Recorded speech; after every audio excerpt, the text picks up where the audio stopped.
Hello, listeners. We are here with a program that I've been very excited about personally because our guest is Curt Mills. Curt Mills is the executive director of the American Conservative, a magazine that in the first Trump administration aspired to be, I think in Curt's words, the in-flight magazine of the Trump administration, a relevant and influential and powerful voice in the world of conservative media. But on a personal note, Curt is a former classmate of mine. We went to William and Mary together. We knew each other during college. Curt was the president of the student assembly. He was what we like to call a big name on campus.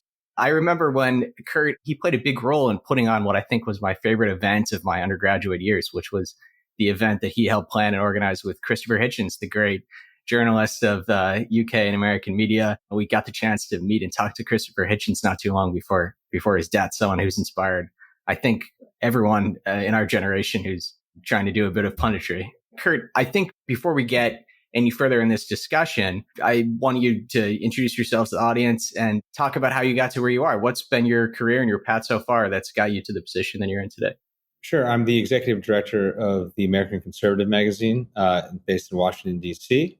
I have been a professional journalist for 10 years. My basic trajectory is I started covering, just breaking news and then got into foreign policy in the State Department.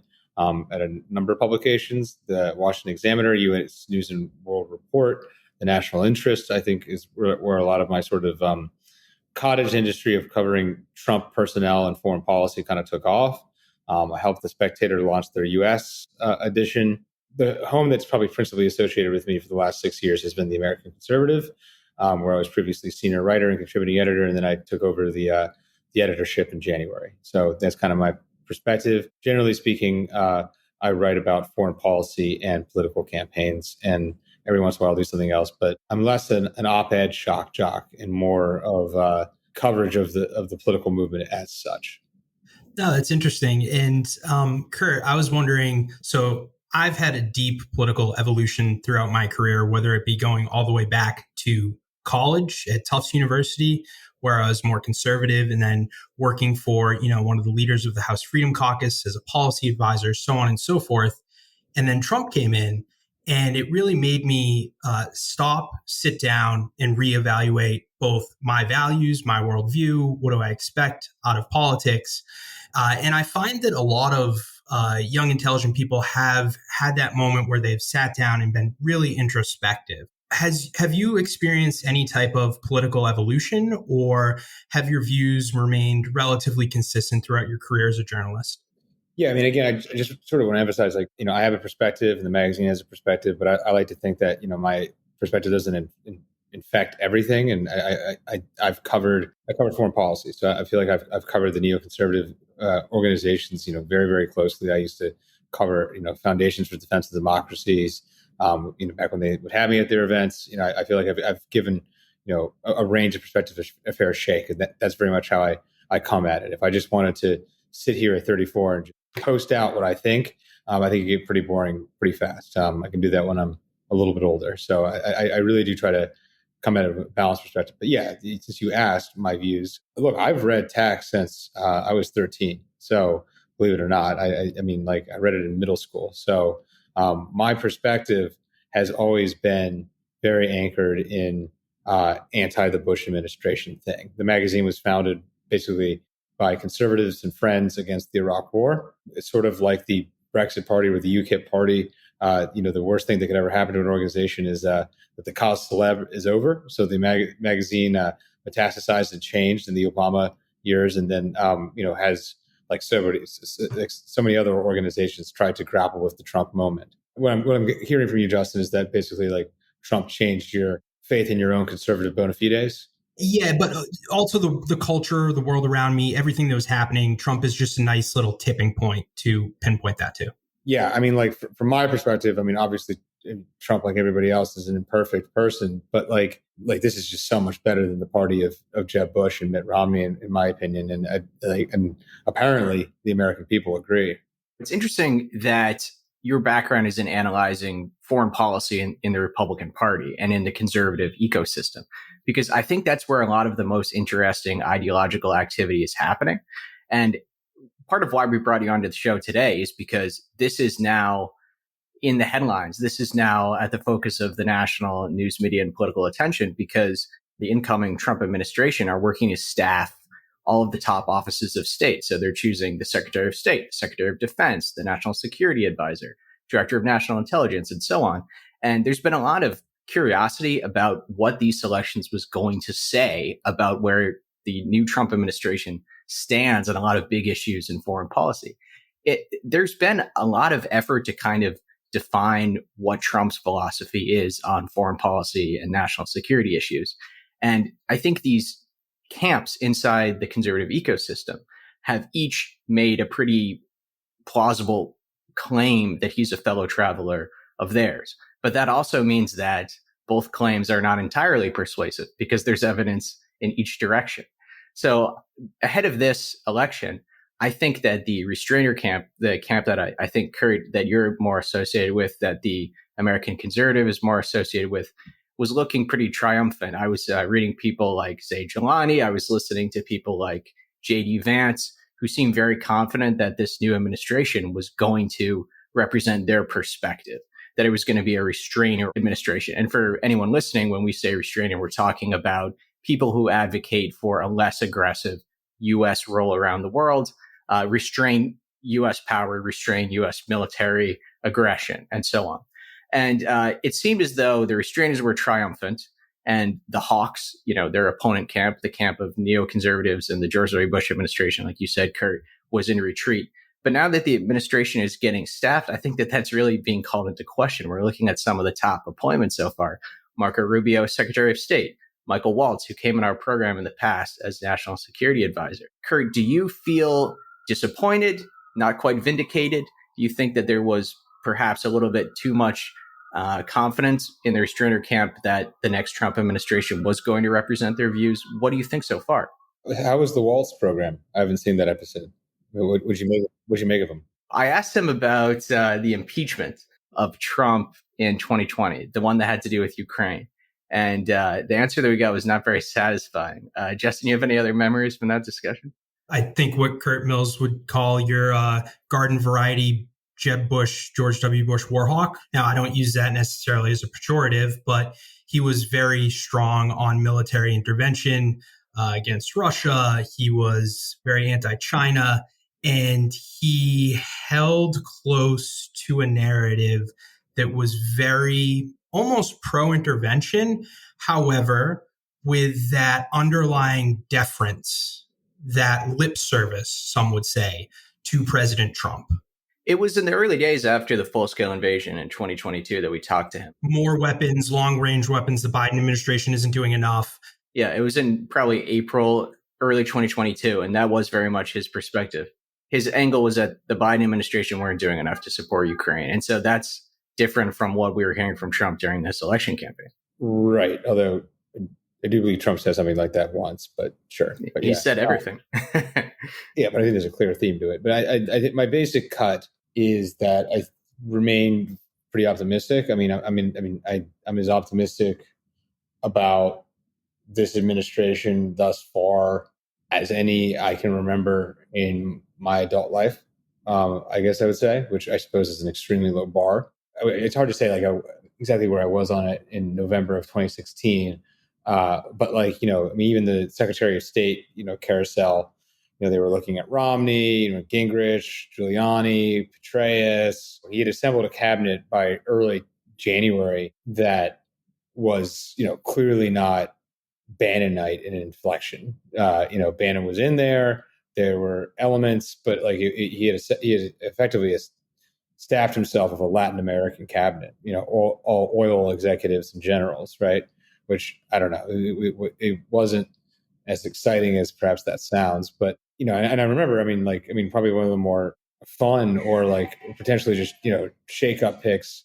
Rex Tillerson, right? And ironically, of course, the person who looked like he was going to hold up Rex Tillerson's nomination was none other than Marco Rubio, if you recall. The Trump administration clearly had a personnel problem, I would say, within the first 6 months, right? And so that's pretty clear. This is, I think, in total, a pretty interesting and not altogether surprising mix. I think it's surprising on the front and back end. So like the initial announcements of Rubio and Waltz, although they were sort of subject to these weird, reports and then not official announcements for the first couple of days, right? Followed by the avant-garde selections of Kennedy, Gates, and Gabbard. I think we effectively, at this point, assuming, let's say, a firm majority of these guys get through. So let's say all but one or two, which I think is, unless you guys have different perspectives, I still think like two of them getting rejected strikes me as high. Like the idea that like Trump increased the Senate count from 49 to 53 and they're going to send back two of his nominees strikes me as, I wouldn't want that bad, but it's possible. I guess I'm trying to think about the previous administrations. I mean, in the Biden experience, we had near Tandon. I don't know if there was another rejection. Trump, the first term, Andy Puzder, that was a nomination that got withdrawn, the nomination for labor secretary. What was the exact story? Yeah, it was just like there was some sort of allegations from the Arby's days or whatever. And Hardee's. Yeah. Oh. He had sexual harassment and also people just complaining about their marketing campaigns. They were complaining about Hardee's breakfast was great back in the day. I haven't had it in 10 years, but maintain affinity for it. So I'm not sure if he was the only one who got withdrawn, though, if Puzder was the only one who didn't make it through. People are like, the Senate rejects. They always reject. I'm like, really? Yeah. I feel like it's really famous when they do. Like, so Susan Rice for Secretary of State, and that was right after, the Republicans, thought the election was stolen from them in 2012 because of the remember the Candy Crawley Benghazi thing. Yeah. Like, and I'm not the biggest Benghazi person, but like the administration clearly played fast and loose with that, in my opinion. And so, Susan Rice was an insult on that, and then they withdrew her. I don't remember any with Bush. Harriet Miers, not cabinet, but Supreme Court strikes me as okay. I do not think he would get Pete Hegseth or on the Supreme Court. I think it's just a little, it's a separate branch, right? And like, this is executing the president's will. I think it's a sort of different calculus. And then, probably the most famous rejection, which probably don't even happen anymore, is John Tower, right? And I'm not familiar with any in the Clinton administration. I would also say Tom Daschle is another one from the first Obama term, 2009. I forget this. He was rejected for HSS because of tax issues. And this is when they had a 60-seat majority, or 59 at the time. I don't know if it's 59 or 60, but he was also the former majority leader of that body. So it was pretty remarkable for him to be withdrawn. Yeah. If we care about polymarket and whatever, I think they say they agree with precept one, which is that there's going to be one, right? And then like they think it's going to be Gates. It just strikes me as Hegseth's prospects are slightly overrated. Like running the Pentagon, the largest bureaucracy in the world, like it is quite a lot for like somebody who hasn't had that kind of experience before. That being said, I don't think that's all bad. I think as somebody who like actually believes in civilian control of the military, like the last 25 years have been a tour de force of basically creatures of the institution controlling it, right? I mean, Rumsfeld was a former SecDef. Gates, our esteemed Chancellor William Mary, I mean, former CIA director running Pentagon is not exactly like a masterclass in Jeffersonian oversight. Esper, Raytheon executive, right? Shanahan, another defense contractor. Mattis, 4-star general. Austin, 4-star general. So like an outsider, it's time. I think a good example would be Ash Carter, the late Ash Carter, who came out of academia. His career in academia, though, is really kind of what got him into the Pentagon job, I think, right, rather than a military career. Hegseth is himself a veteran. Right. I mean, you can't put someone who's foreign to defense policy. Right. Yeah. Well, Cheney. Well, you could argue that even though he's a veteran, he is foreign to defense policy. He was a practitioner of war, but not necessarily somebody studying it in a think tank or. He ran the veterans group. I mean, I think he's not totally outside on it. You cited Cheney, John. I mean, I think Cheney was actually an excellent Secretary of Defense. Yeah, he was. He was one of the better ones. And he was also the consequence of the previous nominee being withdrawn, someone who Bush couldn't get confirmed. Cheney ended up being a backup. It was John Tower. Oh, yeah, that's right. Yeah. Full circle. But I think that we can't look at Hegseth's experience running what many people would argue is a pass-through AstroTurf group for the Koch brothers, focused on trying to dismantle the Veteran Affairs Department, as somebody who is intimately aware of, the considerations that go into war, the budget, how to work through a big bureaucracy, how to get legislation through, how to manage a large staff, how to oversee managing directors, not even talking about the ideological considerations that they may have. I think that his experience is lacking. Again, not getting into the allegations, his experience is lacking in literally every single way, to the point where when he was vetted in 2016, he was viewed as not qualified for Secretary of Veterans Affairs, not qualified to be the Department of Defense press secretary, and not qualified for more senior undersecretary roles of the DoD. So I guess, like, Curt, where do you view experience to come into play vis-a-vis ideology? Well, I mean, there's somewhat in tension. I mean, if you hold my worldview, I would say a lot of people who have experience are wrong. I think we've had at least 30 years of failure in foreign policy, if not longer. I think it's unfortunately a necessary tension. Let's say somebody is purported to hold your ideological worldview, but they have no experience. Would that be concerning, considering there is a massive bureaucratic state? The hypothetical would be if somebody like Hegseth held your worldview almost to a T with DoD. It's very, very difficult for me to. It's a counterfactual. You have to give me another example. What about Ramaswamy?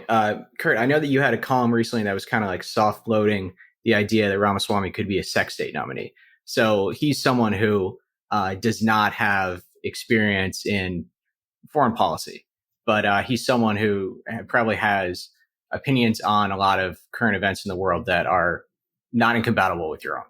That's accurate. I think he would have been qualified for state. State's a much smaller bureaucracy than defense, and I think particularly with state, like, people around the world need to understand the Secretary of State speaks for the president, and Anthony Blinken has gotten a lot of crap over the years, but like, Blinken was Biden's foreign policy advisor for like a decade, if not longer. He's very much Biden's guy. Like I always viewed what Blinken was saying as far more speaking for Biden than Sullivan. Jake Sullivan, the NSA, who's far more of like a democratic creature. So I think it's entirely appropriate. He is a multimillionaire and like obviously a very bright guy. Like I don't have any particular objection. And like, again, we mentioned Tillerson. Tillerson is sort of the opposite thing. Like, that's an outsider who like Trump didn't know, and like the problems were manifest, clear in a year. I kind of want to get back to this whole thing that I'm interested in, which is about the ideological dimensions of the staffing. So, Curt, what is the restrainer perspective on Hegseth? Because we're talking about Hegseth. I'm actually quite keen to know, because I think it's a little bit hard to kind of figure out or assume like what that camp is thinking about him as a nominee. Yeah, just like on the foreign policy of the people who have been announced. So first of all, there are the departments that are actually super germane to foreign policy, and that's a sliding scale. So the big three are state, NSA, and DOD. But then again, it's like, how is the president-elect going to run this administration? Is it going to be this massive cabinet meeting that occurs every week, and then it's a free-for-all? Honestly, I don't think that can be put out of question. Additionally, we saw elements of that in the first term. Remember those sort of somewhat hilarious, somewhat pained large cabinet meetings he had that he filmed and put on C-SPAN? Is that going to happen in private? Additionally, I'm not sure if, just for democratic purposes, small d, that is any worse than apparently Biden not convening a cabinet. I don't think Biden's convened a cabinet meeting in a year. I think it's been since 23. So, and before that, it was extremely infrequent. So I do think it's important to note, and I think this is why the restraint verdict is cautiously optimistic still, which is, Kennedy on foreign policy has been pretty good. Gabbard has been very good. And so if all of those people are in there, that's an element. So as for the once you got the big three, I think Rubio is the most clearly not aligned. I think it's an interesting, I've kind of given this to other people, but it's the Rubio of 2016 has evolved and metastasized considerably. And he has gotten a lot of street cred on, I would say, younger center right circles. for two elements of his public policy. Number one, he's given significant olive branches to the Catholic right, which people like. Catholic myself, but I should note it. And then number two, he's very much invested in this sort of like industrial policy populism kind of thing. So there was a sense that like we're getting a more cutting edge Rubio than the one we got in 2016, who I think was the most neoconservative candidate for 2016 primary Republicans. But I think it remains curious that he got the portfolio where he is by far the most unreconstructed. And additionally, he was, a font of policy emphasis for hawkery in an area where people might have just basically neglected it, which is Latin America. Bolton was also interested in it in the first term. But in general, like even the hawks that are around Trump and Trump won weren't super interested in Maduro or Cuba.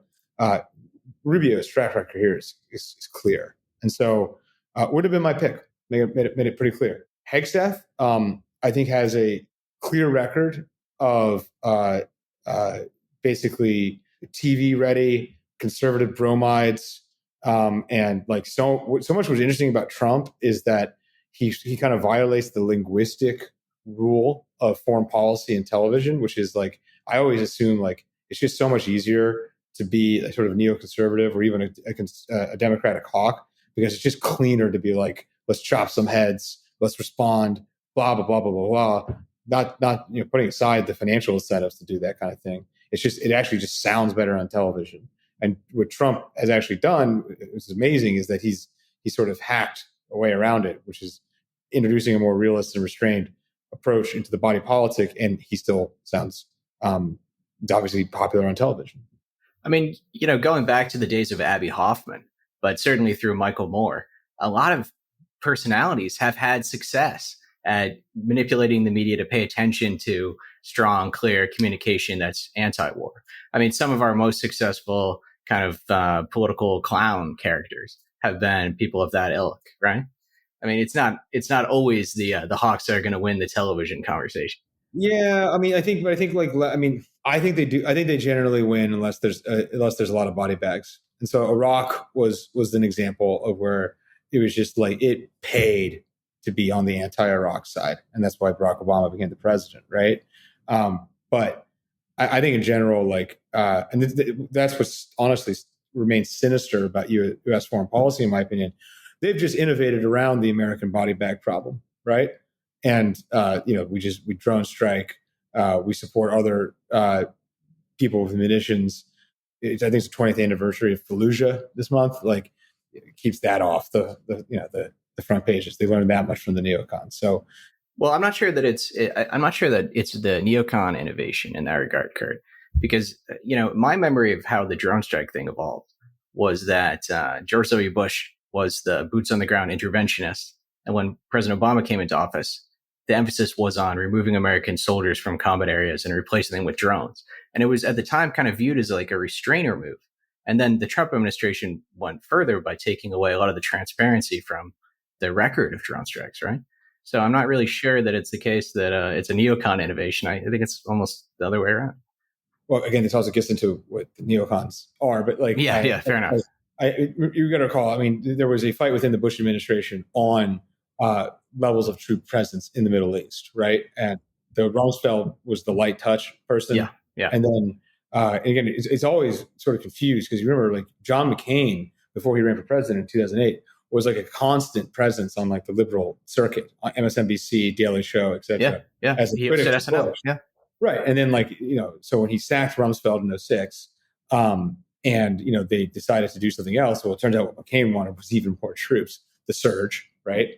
And in terms of the drone strikes, I take your point, but I mean, Obama also hiked in Afghanistan, which is it's honestly not clear that even Bush would have done that. And as we've learned later, Biden nearly resigned the vice presidency over the subject. Yeah, I think the perspective that the Obama team kind of brought in was based on their record of anti-Iraq war activism. And it was a point of view that kind of put the Iraq and Afghanistan wars in moral opposition to each other. So the Iraq war was the wrong war, the war that we should forget about, erase, and to a certain extent abdicate our responsibility to the country. And then the Afghanistan war was the moral war, the good war, the war that it's worth reinvesting in and doubling down on. And so I think that maybe it was almost, again, I mean, it's a twisted way to try to define these terms and try to figure out how to, build our understanding of history around the categorization. But the reinvestment in Afghanistan that Obama introduced was in a way a response to what they thought was the wrong path that neoconservatives took the United States down during the Bush years. Yeah. I mean, Obama is just, it's interesting because I feel like on the one hand, like he's associated so much with like, is he a realist? Was he anti-war? What does he really think? I mean, he almost never says anything about foreign policy now. He doesn't, he barely says anything about Russia, Ukraine. I mean, he's got a production company to run. He's got a Hollywood production company to run, Curt. No, but I think it's very critical though. Like with this, I think the Arab Spring was very confounding for the Democratic constituency because look, it's liberals in the streets and it's tech. It's tech. Back then they were the tech party, right? Yeah. I'm like, and then additionally, I think that continued basically through the attempt to remember getting things to Congress, getting through the response to Assad in 2013.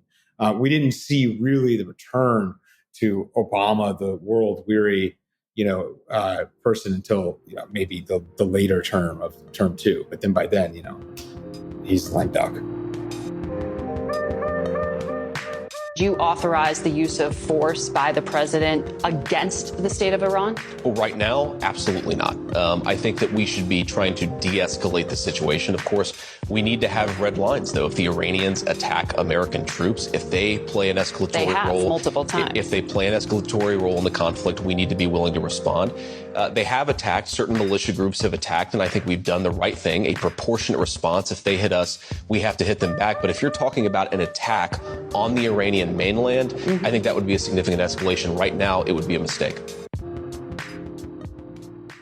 You were explaining the sliding scale of importance in foreign policy for the different agency heads, cabinet nominations, and then you were going through the different picks, Rubio, Hegseth, so on and so forth. And in that kind of description, you also pointed out, we don't know how Trump is going to run this stuff. Is he going to let his cabinet heads do everything autonomously? Are undersecretaries of the day who are in favor going to advance their policies, which may even be against their cabinet secretaries, kind of like you alluded to some of the first term we witnessed?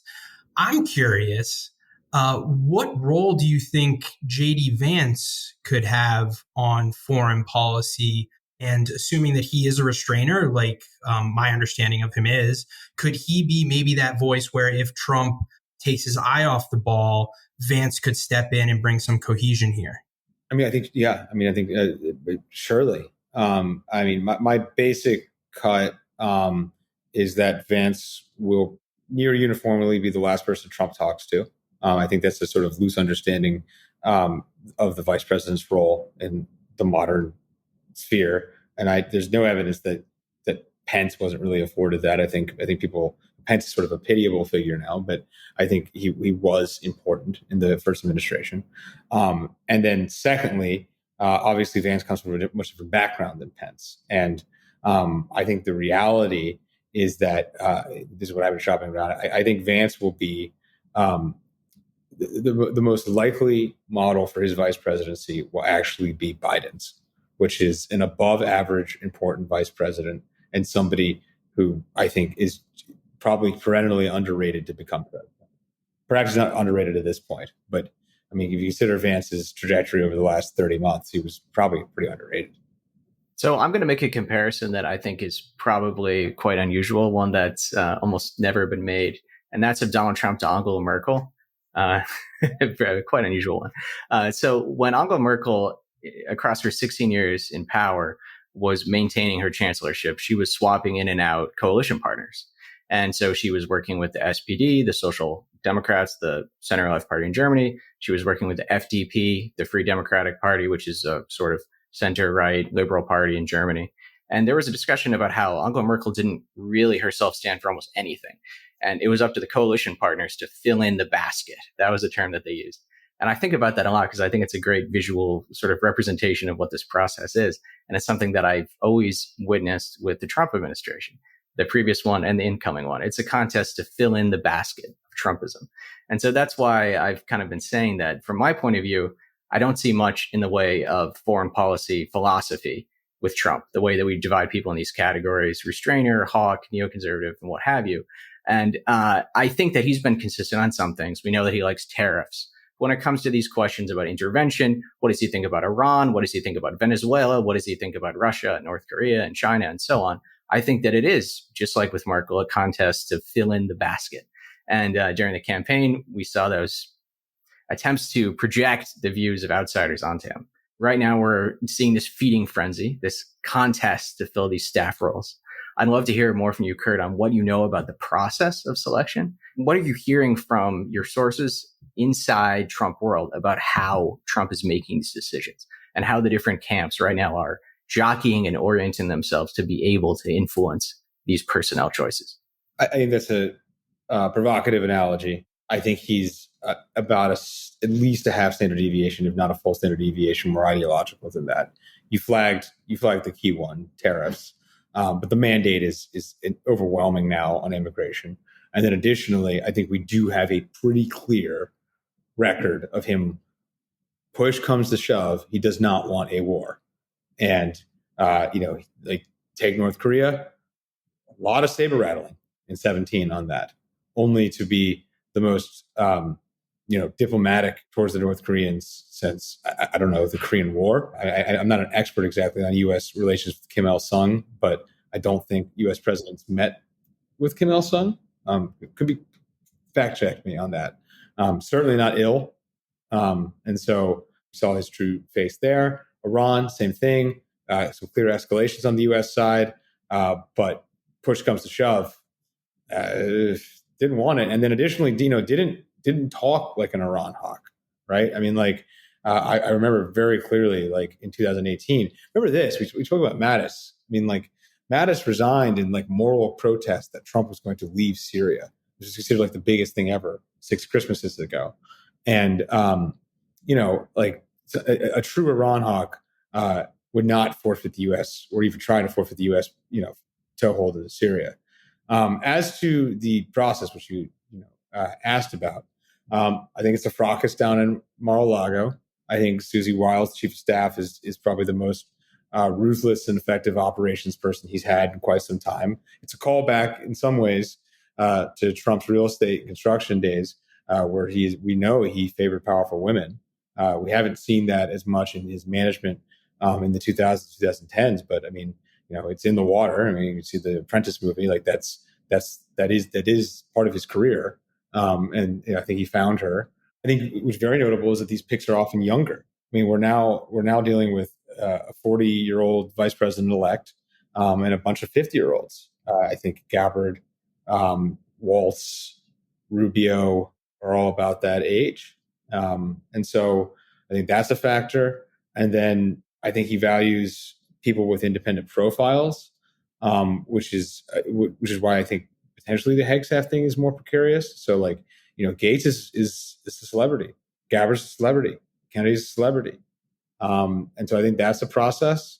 And then, I mean, I thought it was very striking that, NSA designate gave this interview to Fox and Friends earlier this week. And it didn't quite sound like the Michael Waltz that I heard 5 years ago. And again, I saw Waltz at some length about 14 months ago. And he's always been, I think, for a while now, a sort of taciturn, careful player. And you just said the answer wasn't satisfying. So that tracks. I think what you heard was it was not commending the Biden administration for sending long-range weapons. It was not saying we need to give the Ukrainians more time. He said, we need a deal, we need a deal, we need a deal. And the idea that he's going to put people in the administration that aren't committed to that, at least to his face, that seems unlikely. Versus in the first administration, yeah, it was a little policy light on the hiring. So I kind of want to go back to this track record that Trump has and try to see if we can figure out his ideology, because I do disagree, Curt, I think, with some of your assessments there. So maybe we should start with Syria, because I think that was the first example that you touched on. This question of whether Trump is anti-war, what Trump thought about the Syria war. it's an important question now, partly because of some of the nominees. So something that we don't want to forget, and I'm sure everyone's got this on mind who's listening, is that Trump bombed regime targets in Syria. That was something the Obama administration didn't do. In 17 and 18, yeah. Yeah, they were widely criticized for that at the time. They weren't criticized in the mainstream media. That's when they were like, this is a real president, right? Sorry. Obama was criticized. Obama was criticized for declining to do the strikes on Syria when they crossed the red line of using chemical weapons. And then when Trump went ahead and did that, he was widely praised by the mainstream media. And it was a step that Obama hadn't taken. The other thing that I think is worth mentioning is that, you referenced the withdrawal of American troops from part of Syria, which was criticized by James Mattis at the time. I think we should also remember the context for that decision, why that decision was made and what it was actually about. And so the reason that was so controversial was because it was done to clear the path for a Turkish invasion of Syria. And so, the question of who's pro-war, who's anti-war gets very complicated when we try to think about, are we talking about American action? Are we talking about our attitudes towards the action of third-party actors of other countries? The decision to kind of greenlight, I guess you could say, or allow a path for Turkey to invade the country, I mean, that was what turned the Syrian civil war into a true interstate conflict, where you had two different states really firing directly. You already had third-party countries that were involved in the country fighting against militias, paramilitaries, like the United States were. But until that point, you hadn't seen the army of this state against the army of this state. It was what turned into an interstate war. And that was something that Tulsi Gabbard, I think it's kind of interesting that she's the DNI nominee, because her attitude about Turkey's role in Syria, it doesn't jive with that decision that was made by Trump at all. I mean, she was throughout the war pointing fingers at Turkey as, the power behind Daesh, ISIS, and that Turkey were... Gabbard has this subversive element. Very Sunni skeptical gloss to her ideology. So it's interesting that he's chosen her as a nominee kind of with that in mind. I have to speculate. I don't think that was in mind. Her kind of position on the Syria war is probably what's made her most controversial when it comes to the prospect of Senate confirmation. Right, but not that. The meeting with Assad being seen as an Assad, sympathizer, that kind of thing, which is... Yeah. Well, I think that's tied into, what she said about Saudi Arabia and Turkey and other actors. It's aligned with, her perspective on Assad and the role that he's played in the war. Yeah. I mean, I guess, do you want me to respond? Or Sure. I guess, we're going to call balls and strikes here. So, I'm the guy who went on Tucker Carlson on the night of the Soleimani assassination and condemned it. So, I'm not afraid to criticize the incoming administration, and I think that should be noted. We've run other perspectives as the years gone on. I mean, I see it in the restraint camp a lot. I don't really particularly want to name names, but he's a former TAC employee. But there's someone like Daniel Larison, who used to have a blog here, and way before my time as editor. We moved on from him, but there is this not necessarily with him, but there can be, especially on the restraint side, this sort of Savonarola element, which is or the Jean-Paul Marat element, right? It's never enough. And from my perspective, it's if you actually became the president of the United States tomorrow, these things are complex, people are disappointing, life is challenging. If we can see a forward momentum, I think with any complex organization or any small organization, that's kind of worth noting. And so that's where we are, and that's where I am personally on the Trump thing. You want when you ask about Syria specifically, or my view is pretty clear. I think we're not served by non-normalization with Syria. I don't think it's going to happen in the next 2 to 3 years. I'd be surprised, but you know more than I do, John. But the Arab world is basically done with shunning Assad, right? Even Turkey is kind of done with shunning Assad. I mean, if we're being honest here, I'm not really sure what we're getting out of it anymore, other than a continuingly complex and tenuous situation. I would renormalize. But again, I don't think that's front burner, and no one's asking me. It's obviously cited as the Hawks counterpoint to Iraq. So the restrainers say, look at Iraq, what a disaster, can't do that. And then the 2010s, the Hawks say, look at Syria, didn't do anything, what a disaster, can't do that. And so we need to blend this into some sort of, principled realist, approach to both. I just don't agree. Like, I think the U.S. basically underwrit or encouraged the rebellion against Assad of all its moral weight for years and years and years, and then was like, oh, this is hard, and then kind of got out. And I think that sucks. I think that sucks for U.S. reputation. I think this is why people hate us around the world. I think we shouldn't be involved. Yeah, the holdout for normalization in the Arab world is Qatar. But yeah, the Emiratis were way out on the front foot on it, and Saudi Arabia have kind of followed along. And what we've seen recently is that Syria are trying to give gestures to the United States that they're going to move and triangulate. And you think they actually could be normalized?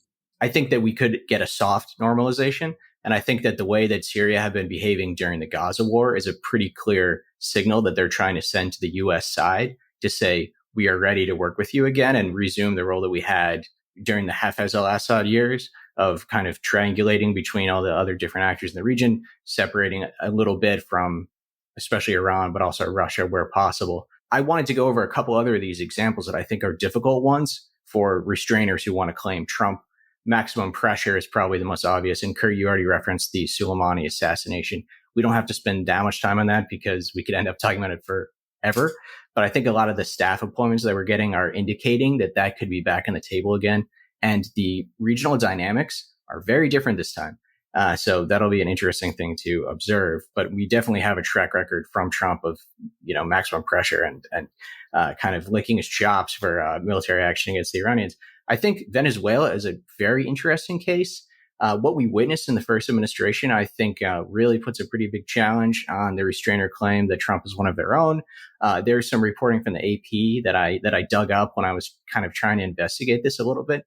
Sources inside the Trump White House were saying that Trump was demanding again and again for them to draw up invasion plans, and that it was Tillerson and other figures in the administration, the ones who are often depicted as being the hawks to Trump's dove, who blocked this and prevented this from happening.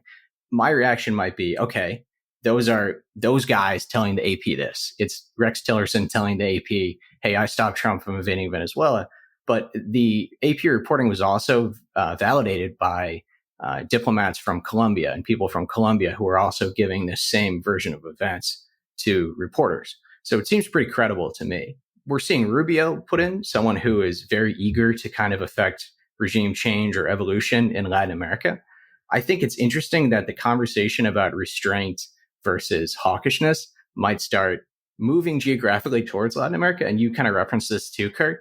In the last 30 years since the Cold War, it's mostly been based on Eastern Europe and the Middle East.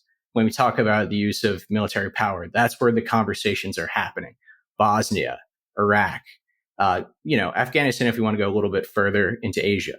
But generally, we're talking about Europe and the Middle East. And there hasn't really been this attention to what's U.S. policy in Latin America?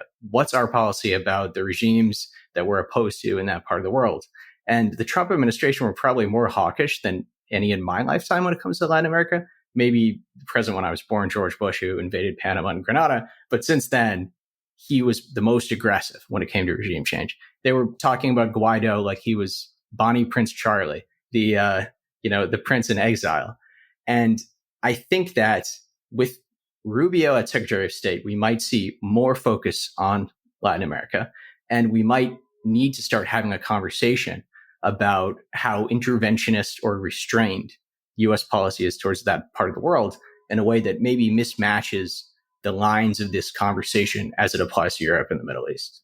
I think that's fair, but I would say that sounds like a good problem to have, because right now, what do we have? We have two major wars, and they are where?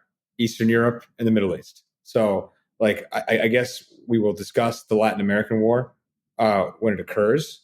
But it just strikes me as in terms from my perspective, the clear regions where we just do not have a national interest in this level of involvement are the Middle East and Eastern Europe.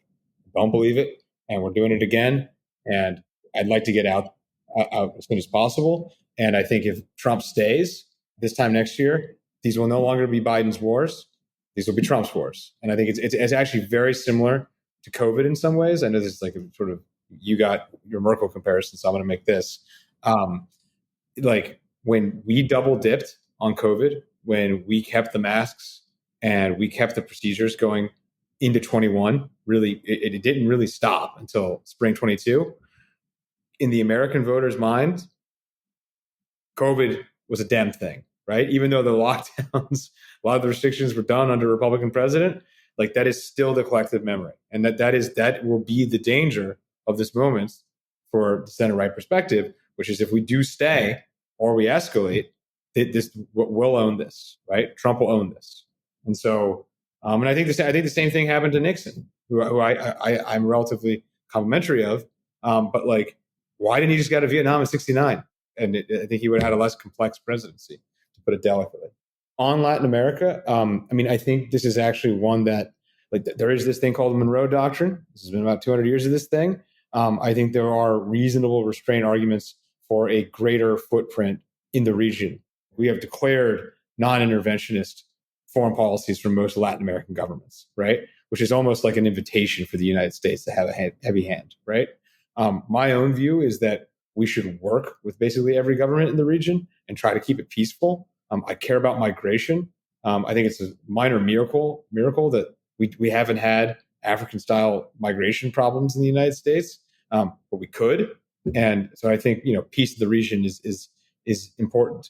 On Venezuela, it doesn't strike me as hot as it was 6 years ago. I think the economic situation is better.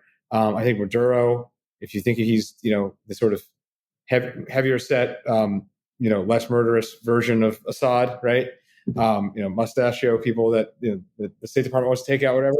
I think he's a bit like Bobby Mugabe too, isn't he? I mean, it's the inflation, it's the economic mismanagement, that element that's led to so much disaster rather than international war or civil conflict. So that's a comparison I'd probably make. I mean, like, he's held on. I mean, like, he obviously must be somewhat canny. Just like Uncle Bob, right? Who lasted in power for 40 years. Yeah, but he's held on a lot closer to Mugabe was in a pretty peripheral part of the world. Venezuela was a quasi first world country 40 years ago, right? I mean, both major exporters at the time that they came into power. Yeah, I'm not totally rejecting it. I think Chavismo at this point it has to be overrated, right? I mean, he just spent a lot of oil money, and he died, and the oil market cratered, and then left holding the bag was Mr. Maduro, and he survived with quite a bad hand of cards. So I think, again, we are not served by trying to affect regime change there. I'm not confident it will happen. I think the more front burner thing, something you didn't flag, which is what's going to happen with Mexico. I think that's a huge jump ball. Yeah, I mean, that's probably the best argument that Trump's not a restrainer when he was campaigning on starting a war in Mexico. I don't think he was saying it as much as some of his surrogates. And I don't know, you had to flag a specific quote, but there are people who have talked about going to war with the cartels in Mexico in the Trumpian fold. I haven't seen that from Trump himself. As Paul, Trump has a very, very, very good relationship with Obrador, and it remains an open question if Obrador is calling the shots in Mexico. I mean, is Sheinbaum an independent entity? I think obviously somewhat, but is it a Medvedev-Putin situation? We don't really know. And so I'm inclined to think that the Obrador-Sheinbaum project, I mean, I think very tellingly, Sheinbaum, for being a Jewish Mexican woman elected the president of that country, received lukewarm sort of prestige media reception for running a top 20 country. I think it's probably base case that they get along with the Trump White House reasonably well. I would argue it's Iran. Trump has extraordinarily bellicose language with Iran, threatening to obliterate them if they don't come to the table to negotiate a nuclear deal that he pulled out of. Curt, your views on, as a restrainer, as somebody following this stuff very closely, what are your hopes for this administration foreign policy wise? Why are you most optimistic? And I know you've just touched on it. You touched on the war in the Middle East. You touched on the war in Eastern Europe. But in addition to those, what else are you looking for Trump to accomplish here? They're not small things. I think armistice, durable pieces in Israel, Palestine, or if you want to call it the Middle East writ large, because Iran is so linked into it, and durable pieces in Russia, Ukraine, and he achieves that. I mean, I'm not trying to just be like a right-wing bomb thrower right here. The world should bully the Nobel Committee into giving him the prize. I'm dead serious. I understand why people don't like Trump, but if you are I did the sort of Know Your Enemy pod earlier this week, the sort of left-wing guys, and what was the affirmative case for the Biden-Harris approach, right? I mean, like if you think there's a genocide going on in Israel right now, that's the status quo, right? I understand there's concerns that the conservatives will intensify it. The status quo is that this is already happening. Russia, Ukraine, I mean, I just don't, I mean, this strikes me as just clear neocon quackery at this point. Like if we just give them a little bit more, then Putin will die of the stage 9 cancer that he apparently has, right? So I just don't buy it. So respectfully, like these are two monster issues.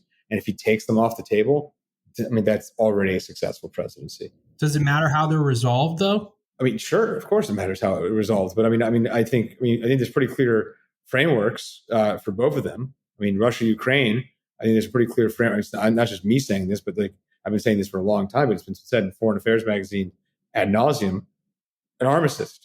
You do the exact same thing that we did in 1953 in Korea. Zelensky's not at the table. That gives him an out. He says he was stabbed in the back. Maybe he wins an election of his own people, as the South Korean guy did. And then you freeze the battle lines, and hopefully that armistice lasts 70 years. So, I mean, I think that sounds extremely appetizing to me. I think the Middle East one, though, there's a huge difference of perspective on what the end game should be there within the Trump world camp, right? I mean, you've got the Kushner approach, which Mike Huckabee as the ambassador to Israel, it seems to be an endorsement of that point of view, which is just continue eating away at the possibility of Palestinian statehood and to try to do an end run around the Palestinians by setting up negotiations and arms deals between Israel and Arab states, take the Palestinians away from the table and continue to erode the hope of Palestinian statehood. And then there's other people, including lots of people in Michigan who Rick Ganell was talking to, who think that Trump is going to push for a Palestinian state.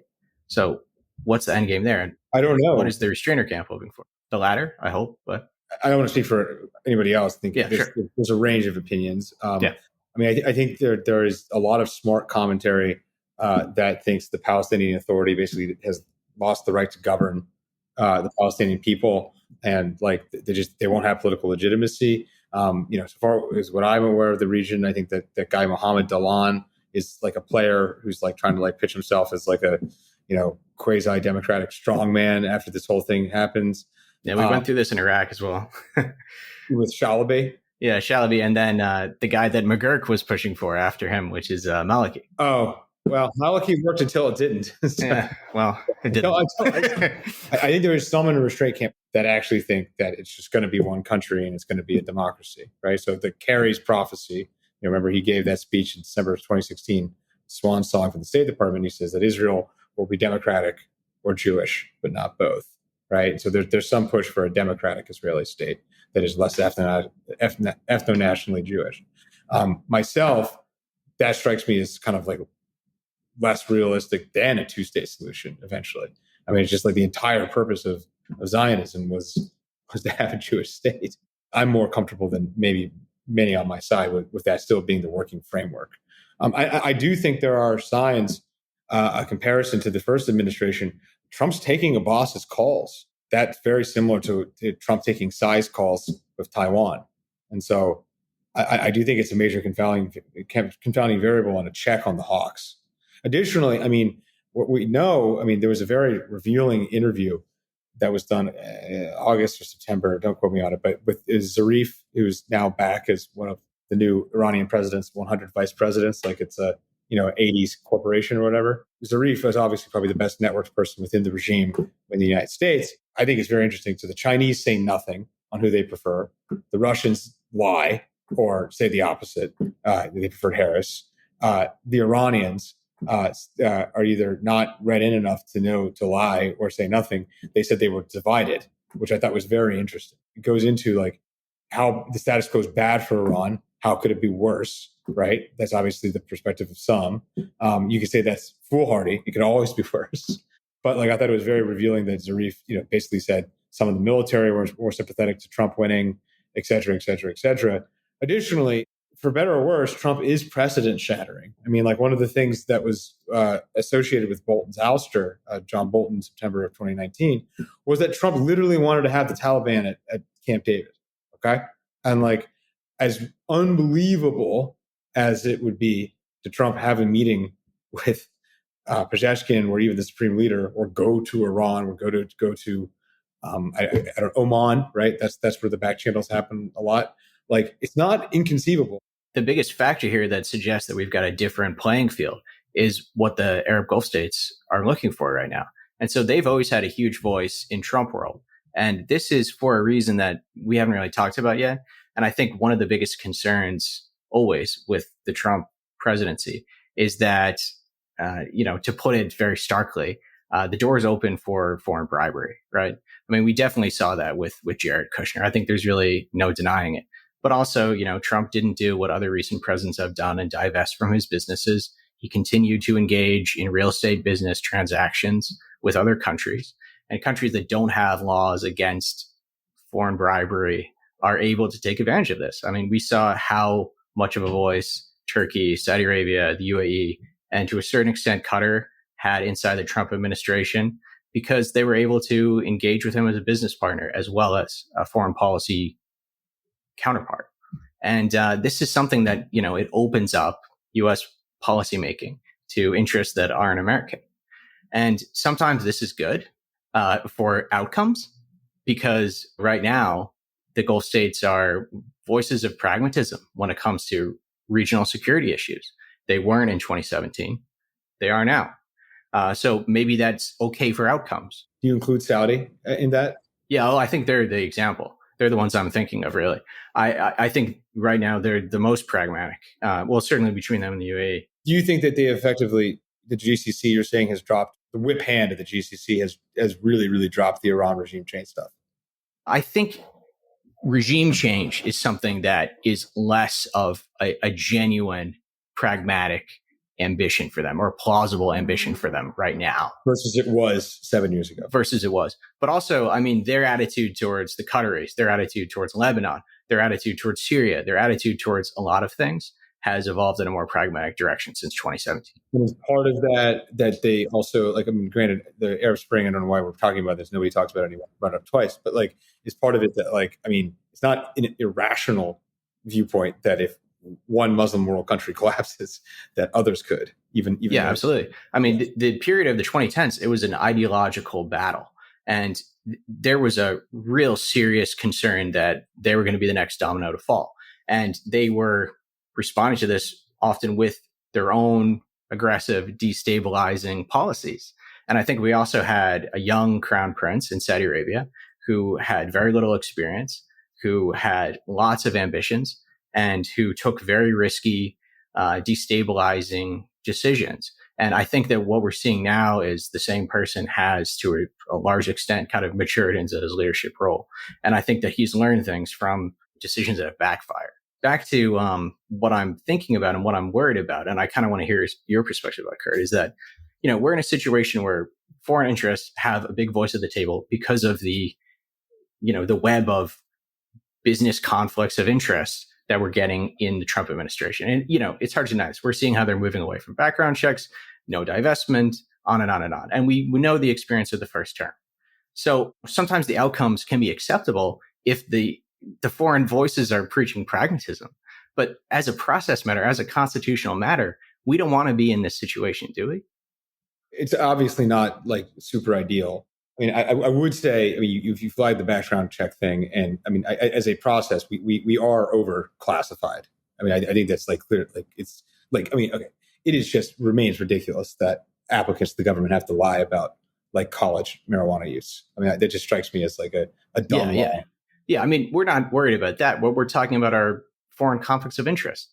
Right. Financial conflicts of interest. Yeah. Right. I don't think it's any super secret that I don't really agree with a lot of Jared Kushner's worldviews. So, what are we really debating here? Again, just sort of going back to what we talked about maybe 20 minutes ago, which is like, it's a perspective of, is it worth commending an administration when it does good things? Or is it morally unserious and impure to do anything other than just rank condemnation, even if you net prefer this administration or net like the administration? And I think journalism and just honestly, just opinions on politics that my hands are totally clean and I would never, I'm above all of these people. And it just strikes me as like a delving into fantasy land, meanwhile, real people get killed, especially in foreign policy. So I guess, yeah, I'm comfortable with the term nationalist for myself. So I would prefer a less roulette wheel kind of way of operating in DC, but we are far from it. And then additionally, I would want to hear what the proposals would be actually to doing that kind of thing. Because I think, I'm not sure, for instance, like that McCain-Feingold cleaned up politics with money. I don't think there's easy fixes. My basic cut on this is that I would like a nationalistic government that has minimum foreign interference. That being said, I think there are two ideas in tension, which is democratic legitimacy versus overregulation. And so the people have had 8 years to read about this guy at some excruciating length, and they have returned with him with the popular vote. And I do think he's entitled to his team. Curt, just following up on that, something I am very interested in, just want to hear your perspective on this, is recess appointments. And I'm personally, dude, I'm not a common law scholar, right? I understand that there's a consent and advise for the Senate in the Constitution. I understand that in this environment, the president actually controls the Senate. You mentioned it, 53-47. I'm also an institutionalist. Regardless of what party is in power, I believe that the Senate is a vital check on the worst of our whims. Also love the three branches of government theory from Montesquieu and the Spirit of Laws. But where do you come down on the Senate recess appointment counterfactual, as you may call it? It is being debated, so I would just like your perspective on it. Could happen, but my basic view is it reminds me a lot of broker convention stuff. It's like it's stuff for government nerds. Like it could happen, but I sort of fade its possibility. And there's a very good chance he's going to get a lot of these nominees done through a straight vote, unless he's convinced by somebody who was just like, we should do all these by recess appointment, and like that's cool. And then then other podcasts about that. I don't have the most knowledge of the recess appointments. I think there's a fairly clear convention on what they're supposed to be used for. But obviously we've seen, everything from McConnell holding up Garland's nomination in recent years, an erosion and a hiking of partisanship on this. I'm sort of more invested on the Republican vote side, which is like McConnellism is a perspective without a constituency. It's ridiculous. This is ridiculous. Like he represents a completely discredited perspective within the party. And like if Trump does not get his nominees in, it is because of the remaining sway of this. Look, I have no real view on secret ballots for Senate Majority Leader. They're entitled to organize their caucus as they wish, their conference, I should say. But like outside of that, they should take their case to their voters. And I just think if they do, I think they're going to have a really hard time right now talking about why I'm voting against the president-elect's choice. Because most of these people represent very deep red states. It would be interesting how someone like Dave McCormick actually handles this, right? I mean, this is actually somebody who's like winning in a real state, right? They're all real states, but they're winning in like a place that's not R plus 25. John Barrasso like immediately like threw himself behind the Gaetz nomination pretty quickly. Mark Wayne Mullen, who I don't think likes Matt Gaetz, if record shows, immediately kind of threw himself in defense of it, right? I would actually be interested to hear if Dave McCormick has an independent objection to this, because it looks like he wants to raise someone independently of Trump. Other than that, like, who cares?